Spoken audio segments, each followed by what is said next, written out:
లోకనాయకుడు గత చిత్రం 'విక్రమ్' మూవీతో పవర్‌ఫుల్ కమ్‌బ్యాక్ ఇచ్చాడు.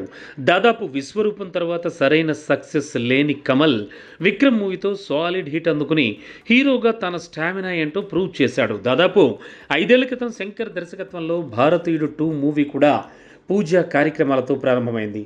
1996లో శంకర్ దర్శకత్వంలో తెరకెక్కిన 'భారతీయుడు' సినిమాలో సేనాపతిగా, చంద్రబోస్‌గా 2 విభిన్న పాత్రల్లో అలరించాడు. అంతేకాదు లంచగొండితనాన్ని సహించని భారతీయుడు సేనాపతి తన కుమారుని చంపేసి విదేశాలకు వెళ్ళిపోతాడు. ఆ తర్వాత మళ్ళీ దేశంలో అరాచకం, లంచగొండితనం అనేది ప్రబలుతుంది.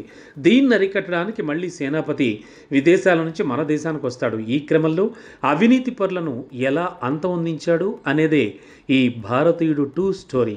రిలీజ్కు మరికొన్ని గంటలు మిగిలుండగానే censor board member Umair Sandhu ఇచ్చిన ఫస్ట్ రివ్యూ సోషల్ మీడియాలో వైరల్గా మారింది. సినిమా మైండ్ బ్లోయింగ్ అని, కమల్ నటన అదిరిపోయిందని సినిమాపై బజ్ క్రియేట్ చేశాడు. ఈ ఏడాది వచ్చిన పవర్ఫుల్ అండ్ బెస్ట్ మూవీ అని, చూస్తుంటే మజా వస్తుందని సినిమాకు రేంజ్లో ఎలివేషన్స్ ఇచ్చాడు.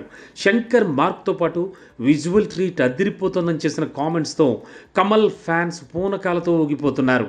అంతేకాదు క్లైమాక్స్లో పార్ట్ 3కి ఇచ్చిన హింట్ నెక్స్ట్ లెవెల్ అనేశాడు. సిద్ధార్థ్కి పవర్ఫుల్ రోల్ దొరికిందని చెప్పుకొచ్చాడు.